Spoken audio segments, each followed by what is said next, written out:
So now what we're going to do is move into our panel, and we're going to have 4 panelists up here discussing the issues around financial literacy, what we can do about it. I've got some questions for them. I'll be moderating the panel, and then we'll be opening it up to you. If you have a question, we'll have someone coming around with a microphone. So if I ask you to ask a question, then by all means, please wait for the microphone. And for those watching this live via the internets, you're allowed to ask questions too, and we'll get to you with your questions as well. So can I ask our panelists, please, to join us up on the stage? Jeff, come on up. Lance Laking, Investment Director at Mars Investment Accelerator Fund. Gary Rabior, President of the Canadian Foundation for Economic Education. And Julia Deans, CEO of the Canadian Youth Business Foundation. You all have chairs to sit in that have been specially selected for you. So let's make sure we're in there. We all have microphones. And the secret of a good microphone is to hold it very close. And that way people all over Canada can hear you. Okay, so I'm going to ask each of our panelists to just introduce themselves for a moment, make some opening remarks, respond in any way they want to what they've heard so far, and then we'll get into the discussion. The discussion, we characterized it as a debate. Now, we don't have pros and cons here, but what that meant was we really want to have a fun discussion with everyone interacting, challenge each other if you want, or build on what they say.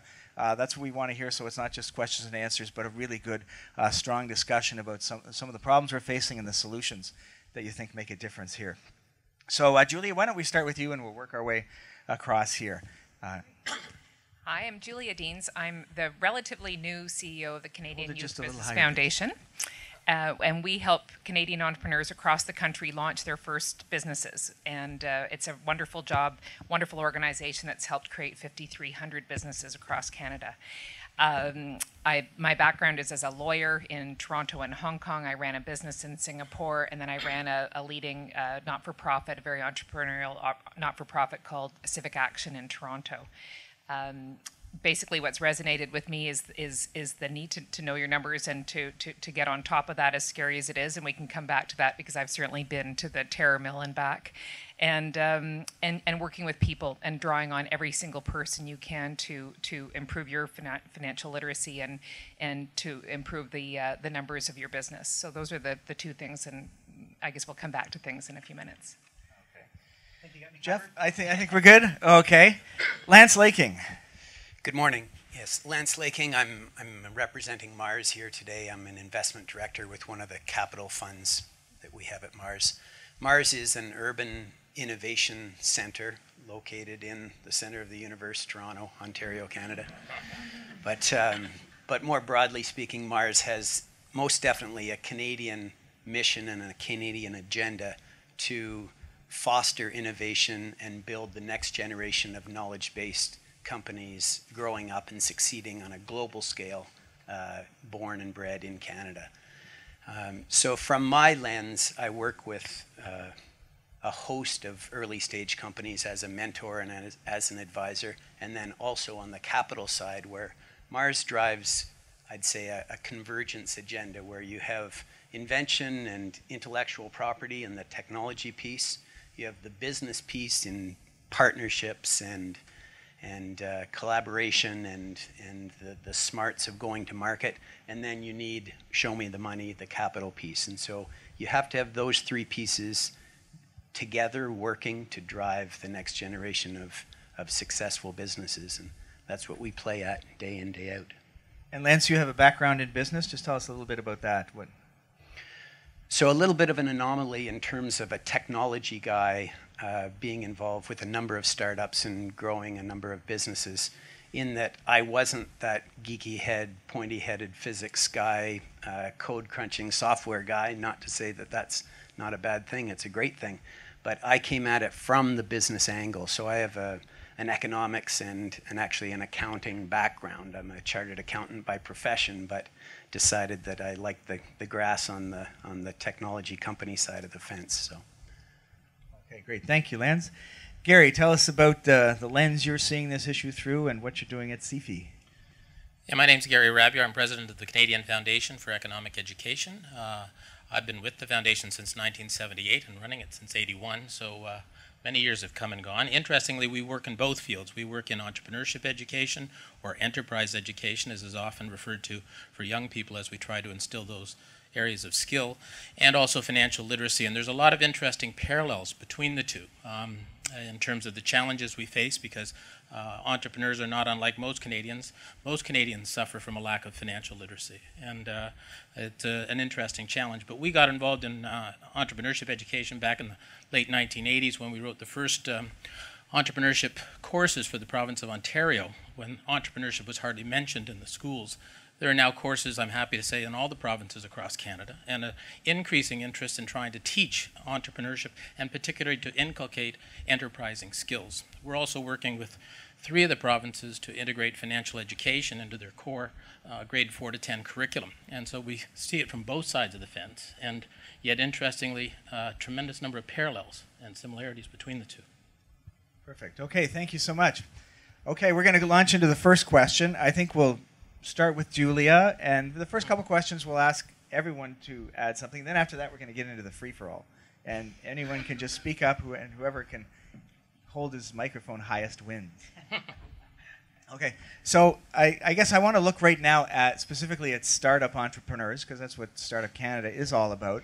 Are there any specific things that you can see that we need to do more of in order to help make sure that the people who are starting businesses are starting it with a higher level of financial understanding and literacy, and that they have the right tools? Now, Julie, we've heard a little bit that you're starting to make this happen at CYBF, but tell us a little bit about what you hope that's going to accomplish, and then look beyond. What can we do for all those people who don't associate themselves with an organization like CYBF? Well, this has been phrased as a debate, and I was thinking before I came, what is the debate going to be about? Because we pretty much all agree that we need more financial literacy. The debate may be that I think that everybody needs to be more financially literate, and that whether you're going to open your own business or not, you need to be both entrepreneurial, because we're all going to be selling our skills forevermore, but you also have to have financial literacy and understand how numbers work for you personally or not. So I think there are a couple of things that jump out for me. One is the work that Gary does with getting financial literacy into the schools. I think it has to be something that's part of our education system. It has to be something that parents talk to their kids about and model for their kids. It has to be something that we tell the stories about. So if you come to CYBF, you can see a lot of stories of people who've started the entrepreneurial journey. Many people come to us who don't have a business plan or many financial literacy skills. I think we found that it's about 10% of the people who come to us have understanding of financial fundamentals. We kind of get them there.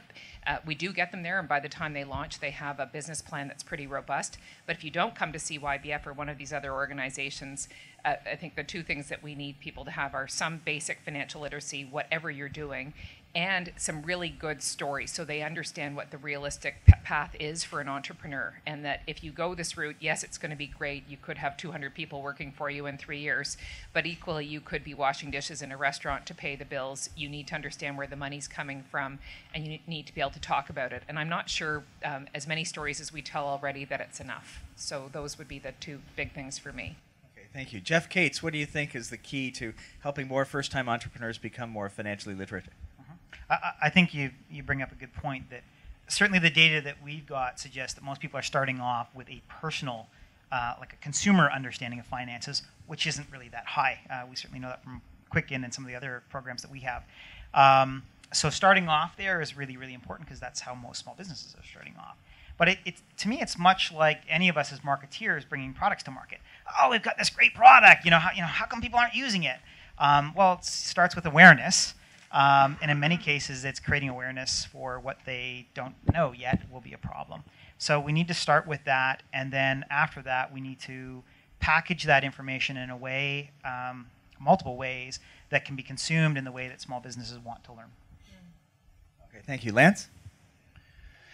I think, to help as many entrepreneurs as possible with financial literacy, I think it roots back to the education component, and it'd be more the one-to-many than the one-to-one mentorship that can be learned there. So I think there's a requirement for every entrepreneur, if they're going to put their stick on the ice, that they realize that it's a core requirement for their success, and that they load themselves accordingly. And that can be accomplished through the myriad of organizations that are helping with that process. And the branding of Mars carries through here again a little bit on our Entrepreneurship 101 non-credit course type teachings that we do all around multiple areas of financial literacy. But my lens comes a little bit later on, when the vast majority of entrepreneurs require capital. There are some that bootstrap, there are some that have a rich aunt and they can drive it through family wealth or something like that, but the vast majority of companies require external capital. And it's the ability for that entrepreneur to articulate the business opportunity and to speak with a degree of sort of competence and confidence around the financial projections and financial opportunity of the business that is critically important. And as a venture capitalist, that's a very, very distinct litmus test that we put each and every one of the companies through that we're looking at. Okay. Gary, let me be debate-ish and say, it's great to educate the masses, but a lot of them aren't listening, or they're getting D's in school. And so how do we help that first-time entrepreneur when they're in the arena already, and help them master these financial literacy problems? Well, one thing, though, that I'd like to say just before I direct my answer to your question is that financial literacy isn't a one-size-fits-all. We do work internationally, and what it takes to be financially literate in Malawi and what it is to be financially literate in Canada are dramatically different. And when we look at what people need in their lives in different situations, on what you might define as financial literacy will be a variable. We can do the basics in school and lay a foundation, and most importantly, prepare an effective lifelong learner. That is someone who sees value in learning, takes advantage of the tools and resources out there to learn. But one of the things we have to do, besides getting it into the school and lay that foundation in the school, is to not drive our entrepreneurs out of school. And right now our school systems are so left brain dominant in their bias of education, and so many entrepreneurs are right brain, creative, holistic thinkers, that they tend to be the ones who get C's and D's. Their confidence is depressed, their self-esteem and self-efficacy is put down, and they spend 10 years to come back and thump their chest to show the schools what they were actually able to do. And I think what we need to do is we need to focus more on developing young people and their capabilities than just trying to hammer a whole bunch of knowledge into heads that are letting it in one year and out the other. And I just would mention, take a look at what's going on in the plans for Alberta. They're actually trying to do a massive shift in their school curriculum to switch to a competency-based program. That is, what do we want our young people to be and be able to do when they leave school, as opposed to how much information we're trying to cram in their heads. And it can be quite transformational. It's going to be quite a challenge. But as it is right now, we have loaded up our school curriculums so much with outcomes that there's so much teaching and so little learning going on that entrepreneurs get turned off by that and leave school. And so even if we put programs in school to help them, so many of them are turned off by it, they're turned out, and don't get the fundamentals they might get otherwise. Jeff, in the survey that you did, basically, I think the big takeaway from that, 83% of entrepreneurs don't feel really confident and capable about their financial management. Is that well, right? Not necessarily. I think the survey showed that based on the questions we asked, how many wouldn't get the passing grade, or one that they'd feel be proud of. So 83% was the number, yes, though? Yeah. That they wouldn't get a passing grade, or a grade that they'd really want to show their parents. 6 or less, yeah. Right, yeah. Okay. So I'm going to ask each member of the panel. We'll start with you. When you saw those results, what was your thought? Maybe a little higher than I would have expected. But when the first research we did showing how much of how many of the small businesses are starting off with a consumer knowledge of finances, and that we know in speaking with entrepreneurs, financial management is not the fun part of starting a business. It's not shocking, for sure. Yeah. Julia, did it come as a surprise to you to see that 83% number? Was it high? Was it low? I think it was pretty in tune with what we see. It might have even been a bit low. So as I said before, we see 10% of the young entrepreneurs coming to us don't have anything more than basic financial fundamentals. 4% of them only have cash flow plans. That's a very small number. So, we work through on that, but it tells you people are coming with passion, they're coming with ideas, not necessarily with a holistic view of what it's going to take to launch a business. So, but the good news is, what you want to know is, can we convert that 83% into 83% that actually have the fundamentals and are in a better position to launch? And I think the story we'll hear this morning is hopefully yes. Yeah. Okay. Lance, does that number surprise you? You get to see companies probably at a slightly later stage, but do you see the same problem again and again? Well, if the 83% figure related to the ability to do a complex pivot table in Excel, I would be part of that 83% failure group. So it depends a little bit there. It was more like, do you know what a balance sheet is? Yeah, yeah. So when it comes to the basics of, do you know what a balance sheet is, I'll use an example where a lot of the businesses that we see inside, say, the internet communication, digital media, social media, mobile space relates to a software as a service platformed business. And a software as a service platform business is touted as, the ultimate mecca, Salesforce.com path to riches and fame, in that it is a perpetual based revenue stream that keeps on paying. If you're doing good things with your customers, they're renewing, you just continuous growth and keep on paying. So it sounds wonderful, but financial literacy, when it comes to a SaaS-based business, we see it time and time and time and time again, where the entrepreneurs don't understand that SaaS-based businesses start very, very, very small in terms of revenue, and it takes a very long tail to build up to that point where the business is, say, cash flow positive. And so I look at it from when I do a financial literacy test, it's not so much the fundamentals of different financial documents as it is understanding the business model and understanding the capital requirements behind that business model to get to a point where the business is self-sustaining. Gary, just one last comment on that 83%. Does it come as a surprise to you? Not at all. And part of the reason is that I tend to be a believer in the fact that entrepreneurs are made, not born.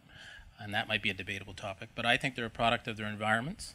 I think a lot of times we thought they were genetic because the only place they got an entrepreneurial environment was in the home. And so parents of entrepreneurs bred entrepreneurs because that's the only place you experienced the atmosphere of an entrepreneur. But I think we can actually inspire, motivate, and turn on young people to be interested in and act on opportunities in entrepreneurship. But if we are successful, they will have very little interest in the financial side of things. Most entrepreneurs are not into the details. Money in most cases is not even the primary motivator of what they do. They'll make a bunch of money and put it all at risk to go and do it again because you've managed to turn on that desire to accomplish things, to set a goal, to do it, to bring the resources together, to use your creativity and innovation to do it. And the money's a scorecard. It's not where their head's at. And so therefore it needs to be, should be, or they should at least have people they trust who are. But is it surprising that that's not where their head's at? Not to me at all. Okay. Question to throw it to anyone if they want to take this one on. We read so much, and the media, and I sort of represent the media, they have to take some credit for this, but a lot of people these days think with this new technology, internet-based economy of ours, that what you need is just really good technology or really good marketing or social media, and you can create a business around it. Have these new tools, which are so powerful and so empowering for so many entrepreneurs, have they taken some of the luster away from the very workmanlike job of understanding your finances? Yeah, I think one of the challenges we face in this area is one we face in general and when we're trying to help people, and that is that I think still a lot of the products and a lot of the websites and resource base and technology start with the person who's providing the information and not necessarily thinking about the person who's getting or using the information. And we face that most of the things in financial literacy involve people who know stuff trying to tell people stuff they should know. And it doesn't work because we actually argue for the term financial capability rather than financial literacy because it involves knowledge, skills, and behavior. And ultimately, you're wanting people to act differently. And we somehow feel the solution is, geez, if I could just get in front of that class and tell these kids everything they need to know, these kids will be good for the rest of their life. And the reality is if you haven't engaged them, if you haven't connected with them, if you haven't learned what is in their life and what they need, it'll be all for naught. And we have spent millions of dollars in this country building resources, tools, books, and websites that have taken paper to pixels, and people don't use them, and whatever, because we make it so voluminous. Part of the problem we have in financial literacy is we have to take a massive world of financial information and education and put it into a contendable size that a learner starting out will feel motivated to want to learn rather than overwhelmed and shut down. Okay, Gary's kind of anticipated my next question, which is that some would say that there are a lot of tools, a lot of resources that governments, nonprofits, and even businesses have put in place to help people with financial capability, financial understanding, financial literacy. But obviously, they're not taking sufficient advantage because survey results like this show that we're not getting through to them. So any other thoughts? I guess we've heard from Gary on this one. On any other thoughts on what's out there, why it's not engaging people, and how we might help really make that connection again? I would just go back to what I said earlier, is that in many cases you don't know what you don't know. And so if you don't have an understanding of how important it is, such a critical role understanding your finances is, and the role it plays in making sure you're successful, then you don't think about what work needs to be done ahead of time. I do think that educating early and keep seeding that idea is important. But I think part of this, part of the answer means that once businesses get started and they realize, okay, yeah, I need to pay attention to this, that there's a strong support network there to help them out. And that could be resources online, but I think a lot of that will come through associations, come through mentorship programs, in particular mentorship programs, to help small businesses learn from small businesses. Okay. Anyone else? Julia. Yeah, I'm I think 7th week in my new job, but I've been meeting young entrepreneurs across the country who've worked with us, and they all say, I wanted the money to get out of your doors and just go. But you don't get the money until you have a mentor and you've met with them and you're going to meet with them for 2 years. You don't get the money till you have a business plan, and it drives them bananas. But they I can completely get that. But the sorts of things they say now, 2 or 3 years on, are they say things like, it was the quadruple bypass surgery I didn't know I needed. And you almost have to force their hands to the fire to go through these things. But they say, I would not be sitting here if I hadn't had a really good cash flow plan, if I hadn't had this mentor saying, what the heck are you doing? Or, look what happened to me. And is that employee really an employee or a contractor, or all those sorts of things. So we're very, very single-minded as entrepreneurs when we start up. But if we can figure out ways to really get people to the table, maybe it's like we do, where you don't get the money until you're there, but maybe it's also saying, look what your success rate can be if you do these things. And I think that's the other side of the storytelling is if you do have the financial plans in place, if you do have the mentors around you, if you have the professional advice, your chances of succeeding are X% higher. But how much more successful can you be if you take the time to do this now? Lance, you got a thought on this? Well, again, if the entrepreneur is using their own money and they don't arm themselves and educate themselves properly, and they blow up and burn and die, shame on them. I mean, that's the hard facts of it. As soon as that entrepreneur goes into the capital market and pursues private equity and is able to articulate an opportunity that wins over an investor, and that investor invests in the company, then the rules change right at that point, forever and ever, all men going forward.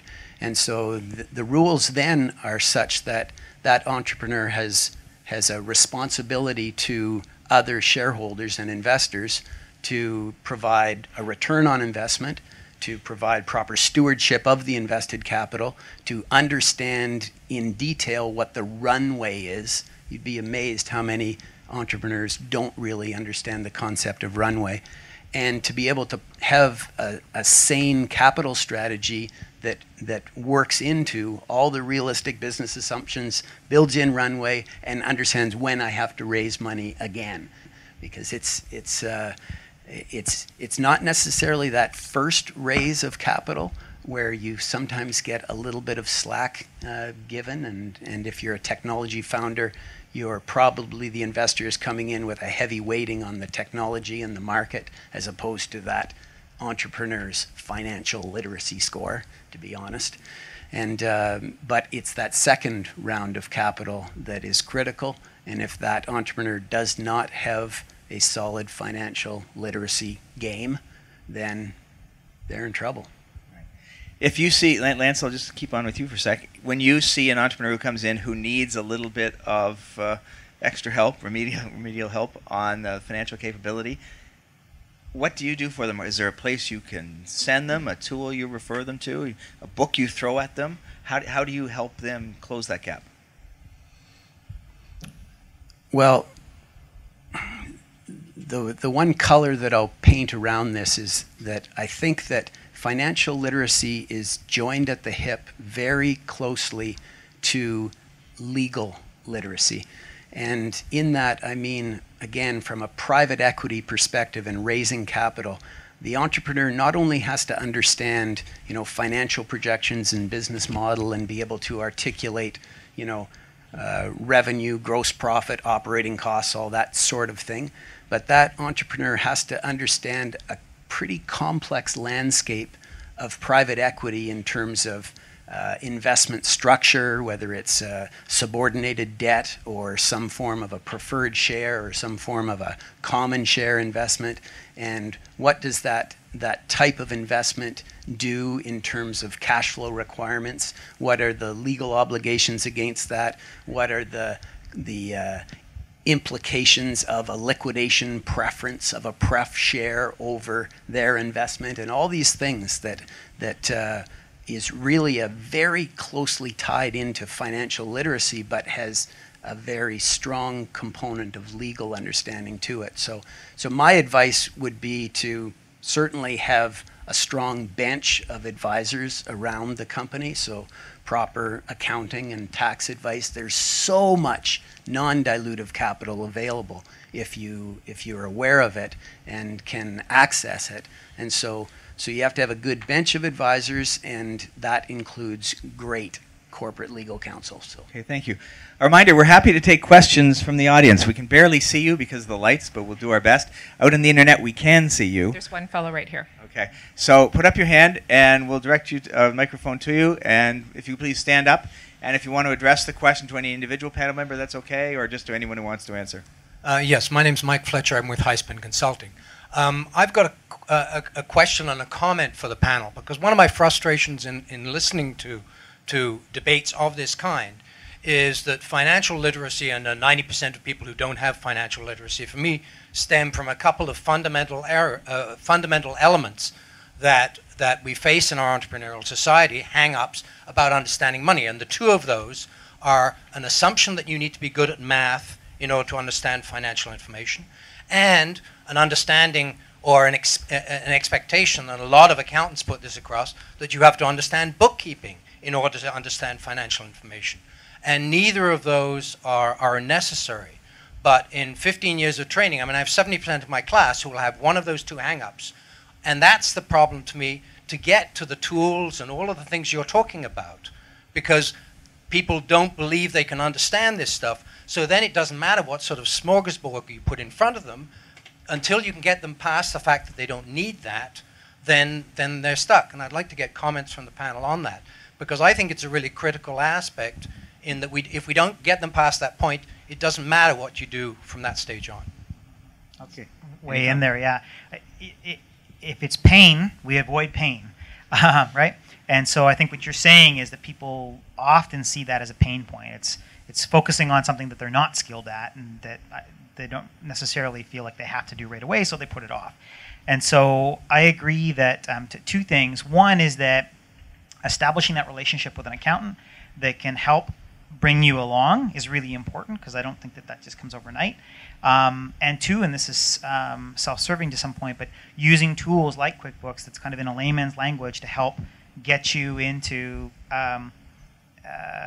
past the accounting, the bookkeeping portion, and into more of the data to understand the insights, what's behind your finances is really important. Yeah, I think part of what your comment gets to is about the way the world is versus the way people wish the world was. And the reality is that in many cases the world is just the way it is, and it's not going to be different, and we have to accept it and we have to understand it. If people aren't behaving or doing things in the way we think is best even for them, we have to start by thinking about why they do what they do, rather than what we could do to make them do differently, because if we don't start with why they're doing what they're doing, we can't get them to act differently. And the reality is, to get to your particular point, is math is taught worse than any other subject in school. Partly because it's the hardest subject to teach. There's no blame on math teachers, but I did my degree as a teacher too, and I took 1 year of learning how to be a teacher. And to teach math and the concepts and the abstracts that go into the thinking about it turn kids off, and we're doing a bad job of it. And as such, we live with the legacy of your point that they don't think they can do it, even though they should do it, and we have a gap in the middle. I mean, here we are, closing the gap or whatever it is. That's the reality. We have to deal with the reality they don't think they can, the reality that they should or have to, and what do we do to close that gap? Because your point is well taken. So can I blame my math teacher? Anytime. Okay. Lance?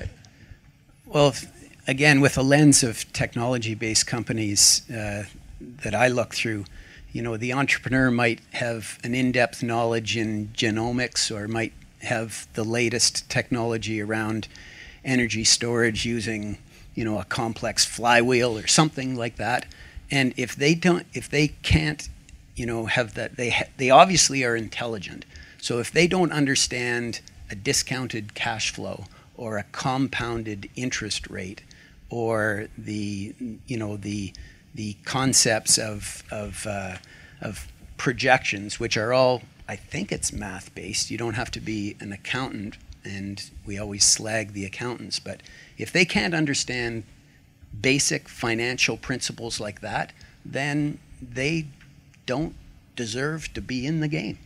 But you are speaking to businesses that are more complex. Most businesses aren't that. Okay, most so businesses are taxi drivers, hair salons. All right, so you're a taxi driver, and you have your cost of capital is this hard depreciable asset that you're buying, and your revenue source is a service-based revenue source, and you know what your fare rate is, you know what your operating costs are, and so the best, probably the ones that are the most successful in that business have that in their back pocket. They can figure that out.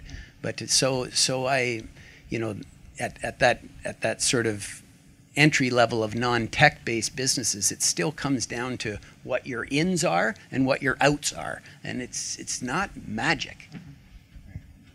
Okay, Julia, did you want to? Okay, we got a question over Sure. Sophia Leong, I lead the Executive MBA program, and I sit on the Startup Canada board. Can you hold the microphone a little closer, please? Yes, I think I have to speak a little bit louder.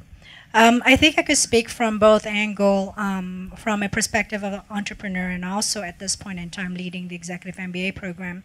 Within the Executive MBA program, we have a particular area that we are leading on, which is technology entrepreneurship.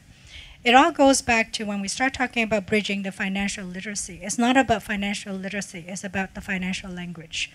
So our program really skewed towards more technology-based entrepreneurship. I've done this for many, many years, and as I mentioned before, I'm an entrepreneur. One of the things that makes it stick with individuals or companies that we've worked with more than 90 plus companies right now, is the relevance of the financial concepts, is financial relevancy. So the financial relevancy is very different for an individual that is doing a biotech company vis-a-vis a taxi driver. So the relevancy aspect is very, very critical. Number two also is the product lifecycle or the company lifecycle of that particular company. The aspects of the engagement point that is associated with that particular topic is quite different. It could be as simplistic or as complex, depending on the nature of the company. I'm with Lance. I think fundamentally these people are extremely smart. These individuals have a capacity to understand. But however is when do we engage them? How do we engage them? And at which level we engage them? I think, if we could skew our conversation towards, at the end of the day, not only in terms of how do we close the gap, but how do we increase the competencies and how do we increase the financial language capacity of these entrepreneurs?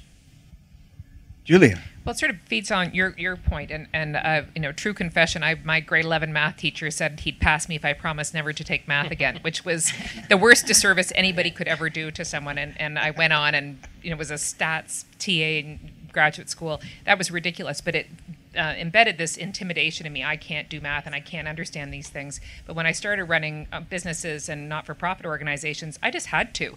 And I realized that you can overcome that intimidation by asking questions. Because the truth is, if you do not, if they can't make you understand, there's something wrong with them, or you need some more help, and then you have to go and get more help. And I think we have to get people comfortable with asking those questions and pushing back and getting to a point where we can be conversant about the financial realities of our organization, because that's what the Lance's sophisticated investors are going to be investing in. If you can't talk about those things, you really don't know your business. But I am all for getting professional help when it's beyond you, but making sure that you get the right help. So if you don't have those skills within you, you need people who do. And the bookkeeping accounting profession is one where if we're going to retain those people, we have to get the people with the right qualifications as well. So that's just common sense. But not all of us ask those questions either. So it's a lot of asking questions, and I think any person can ask the questions. They're a taxi driver. They can ask the questions, but getting to a point where you have a sense of the answers that are coming back to you, that you can understand those, and if you can't, that you get the help to make sure that you trust them and can speak conversantly about them. Rick, just one point, because I think we're on at a moment of possible change too in terms of capability of understanding and learning, because one of the dynamics going on is that so many young people now who are well educated are coming out of school and either unemployed or underemployed, because the education bar has risen and everybody now is getting the same thing. So they're coming out. The baby boomers aren't retiring when they were supposed to, because life didn't unfold the way it should. They aren't getting jobs. They're finding frustration. They're getting underemployed.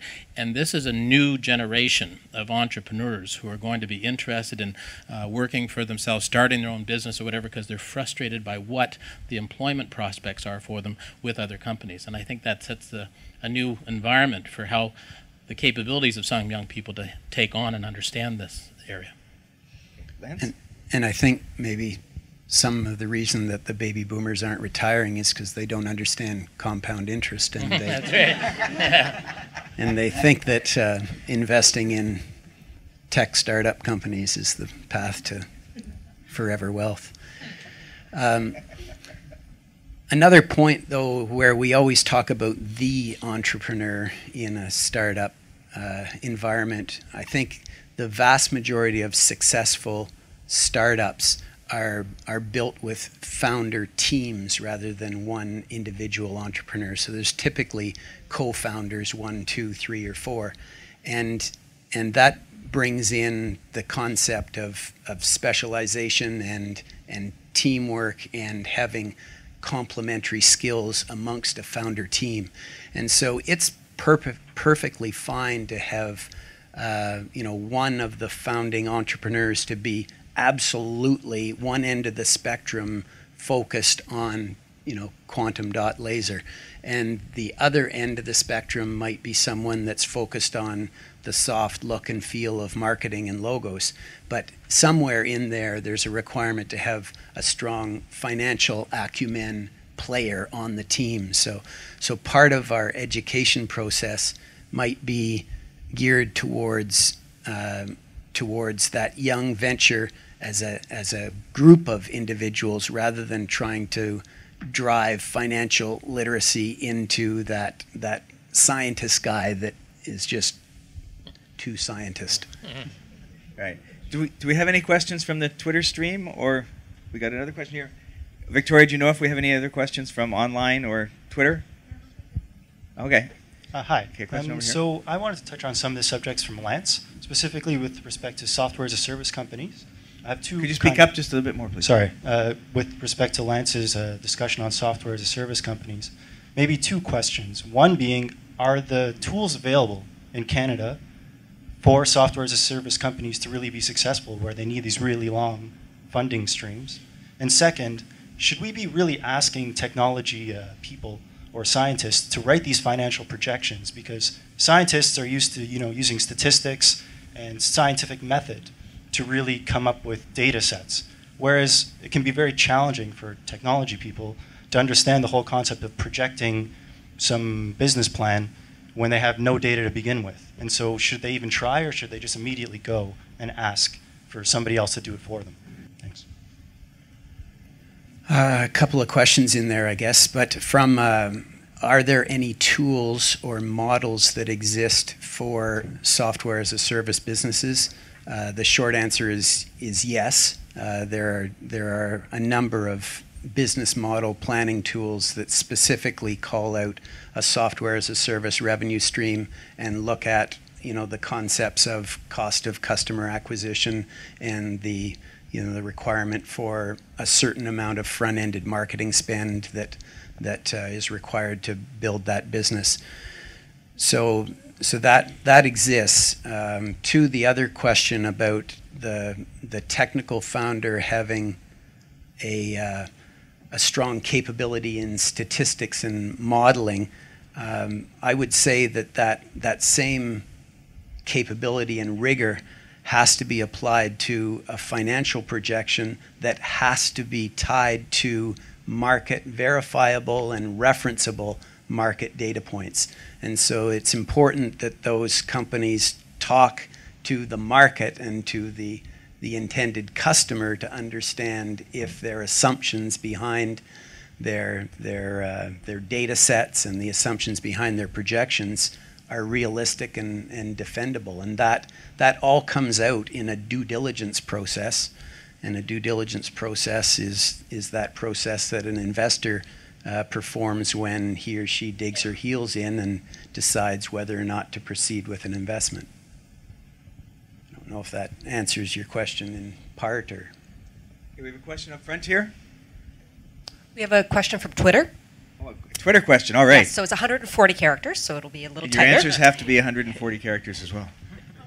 So does financial literacy erode the irrational optimism necessary to launch a business?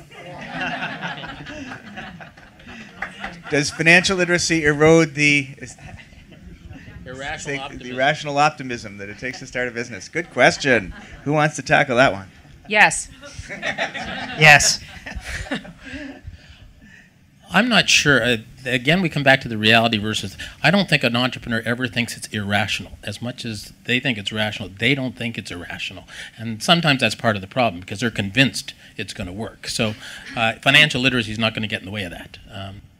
Yeah, it's a downer. It's the last thing you want to spend your time thinking about. Well, for some people, some do, but it actually feeds your optimism because you start to see what does this look like in 1 year and 2 years, and it's not maybe this pie in the sky idea. It's actually grounded in numbers and a plan that you actually didn't see in the first place. So I think the first reaction is a bit of a downer, but then after that, maybe it feeds a more rational optimism, and that's good.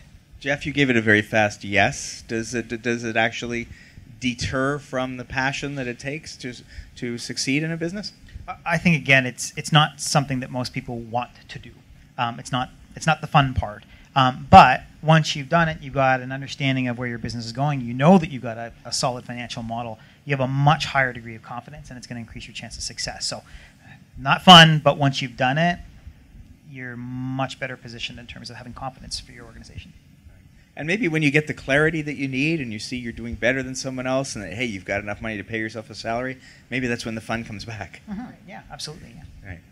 Okay, we had a question in the front row. Oh, you have your mic? Okay, yeah, go ahead. Yeah, thank you very much. Kevin Fitzgibbons. I'm with Foreign Affairs International Trade. Thank you very much. This is really a fascinating discussion. And predictably, my questions have to do with other jurisdictions. So I have two. One is the comments that you made early on about 50 or 49% of companies failing before 5 years are up.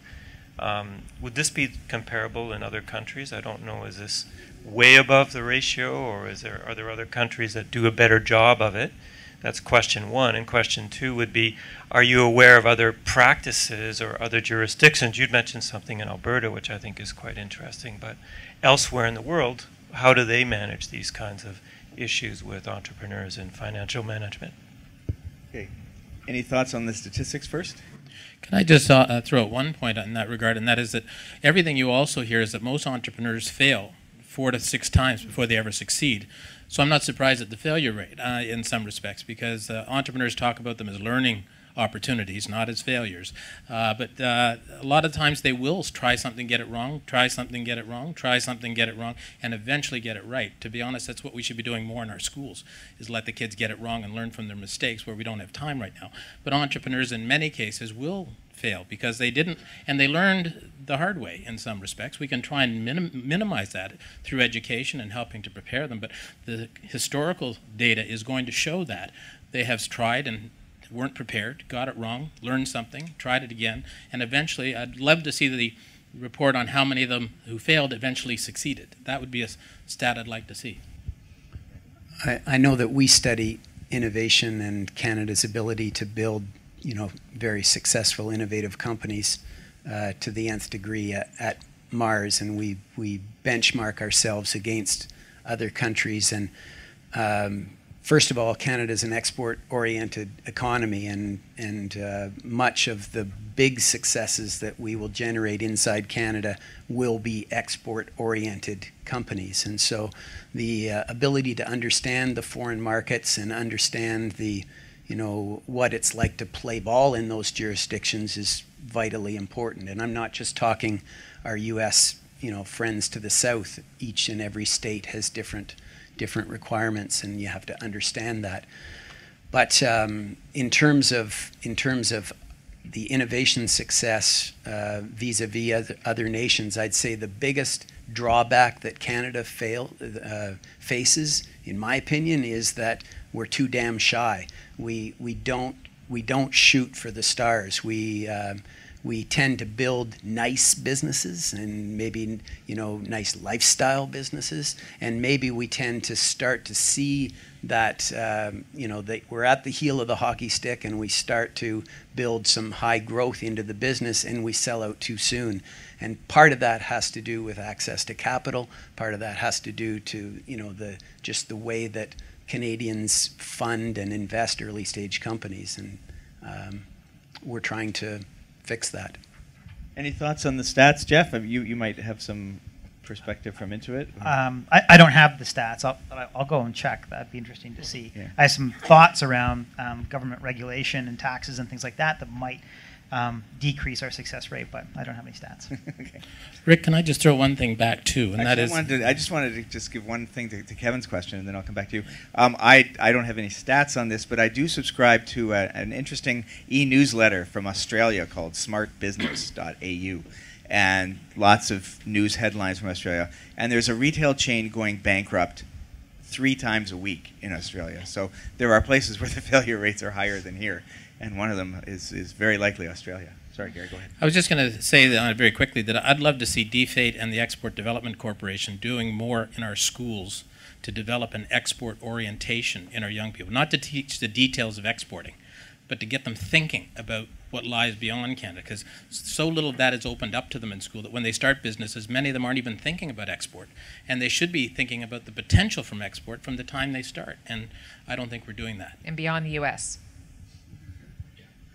Okay, this is the point where we try and sum up. So I'm going to give each of our panelists, and maybe we'll start with you, Gary, and work our way back this way. If you just want to sum up with a thought, something you've been dying to say but didn't get a chance, or maybe what you think is, sort of the real killer app to help in the financial literacy challenge. So. I wish I offered such solutions, but I think, I guess the key point that I would share is that ultimately we have to look, if we're trying to change the world and the way things are, we have to think about behavior in people and why they act the way they do, and what would make them change the way they act if we think they should be acting differently. And the only thing I throw out there in the mix of that is ultimately incentives are what drive people's behavior. The quest for reward or benefit or the to escape penalty or punishment. And if you look at teaching knowledge, providing information seldom changes behavior. But incentives are very powerful. And if we can mix up and combine knowledge and information with incentives and demonstration of value, I think we can get people to change and act differently. But just throwing knowledge at them and telling them they should, and this is what's needed, they will continue to learn the hard way. Okay, thank you. Lance, any closing thoughts or killer apps? Well, I hope that one of those key incentives is the word profit, and I don't think that's a four-letter word, and you know that for sure. So that should be the driver behind the entrepreneurial spirit getting adept to a strong financial literacy acumen. And I do believe that the onus is on them to come forward, but at the same time, I think what we're talking about today and the awareness around it and bringing forward some marketing around the various tools and services and support that's required and offered is fabulous. So I'm really happy to be here. Thanks. Great. Thank you, Lance. Jeff? Totally agree with it's pain or pleasure. And in many cases, they don't know what they don't know. So how can we get that awareness high and then find a way that doesn't make it too painful? What you both called out is that when you have to go for capital, that's a pain point, and then they're forced to learn. How can we make that not be the only time where it's forced upon you that you really need to think this through? Okay, thank you. Julia? Well, I think this conversation has highlighted that a huge incentive is improved chance of success, and that means a lot to entrepreneurs. And the one thing we can do to illustrate that is tell the stories. So of people who have been successful, how did getting those financial tools, I like financial capability, love that. So how did having financial capability make them successful? And the more we all tell those stories, whether it's at international trade or with your organization or at Mars or with us, those stories will get people to follow that route. Right. Okay, well, thank you very much. Ladies and gentlemen, would you please join me in giving a hand to our four panelists?